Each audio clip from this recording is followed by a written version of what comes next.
So DJ, being 29 years since the last Canadian was at Daytona 500, how did it feel for you, and what was it like down there? Dream come true for me. Being a guy from St. Thomas who grew up racing around this area, started racing in Glenworth at Smyberg's Farms in a little dirt track beside the pig barn, and when I was 4 years old. And to have it just kind of all grow from there, to start stock car racing and be lucky enough to do it when I was 16, and start to grow my experience in the sport, and to have the support from Castrol for so many years.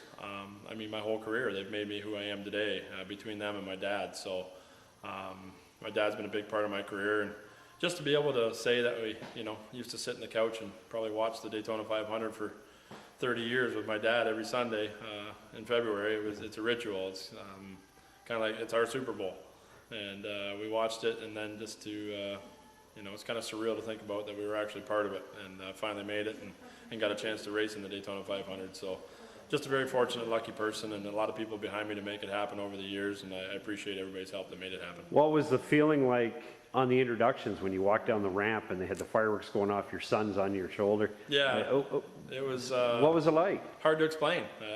You try to take it all in, you try to learn from it, you try to soak it in, and it just doesn't. I mean, you don't really think about it till after, but obviously a big moment for me with my son, and he'll realize one day how big that was, and when he gets to see it and so on. He's a little young now to even understand exactly what was going on. He just kept saying to me it was loud and there's a lot of people here, Dad. So it was exciting, it was fun, and something that I'm sure I'll remember for the rest of my life.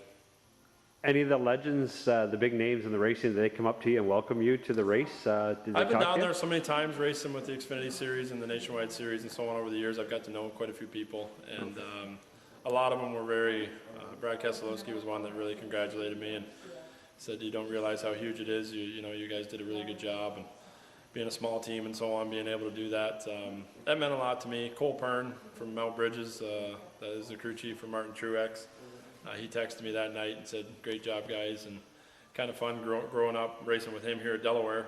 And there's the pair of us, him as a crew chief, me as a driver, running in the Daytona 500. And looks like he possibly could be a champion this year if him and Martin can close it out. So just all of it was a surreal experience for me, and something that we've worked hard at. A lot of people think it's just fun and games, and really cool that you get to drive race cars and so on, but there's a lot that goes into it over the years, and a lot of hours and a lot of work, and a lot of people helping. And without all those people, I mean, the volunteers, the crew guys, anybody that's ever helped me, all had a hand in making that happen. Now, I know we got to let you go because you're hitting the road tonight. Talladega is the next stop. Yeah. So what are we going to see down there? Hopefully we see a fast race car. Not the same team as I ran at Daytona, but Premium Motorsports, another friend of mine that I've known down there for a long time with Jay Robinson. Really looking forward to getting down there and seeing what we can do in the number 55 car this time, and hopefully we can have a better outcome than we did at Daytona. All right, so number 55. We'll be watching. Thanks, DJ, and best of luck down there. Thanks, appreciate it.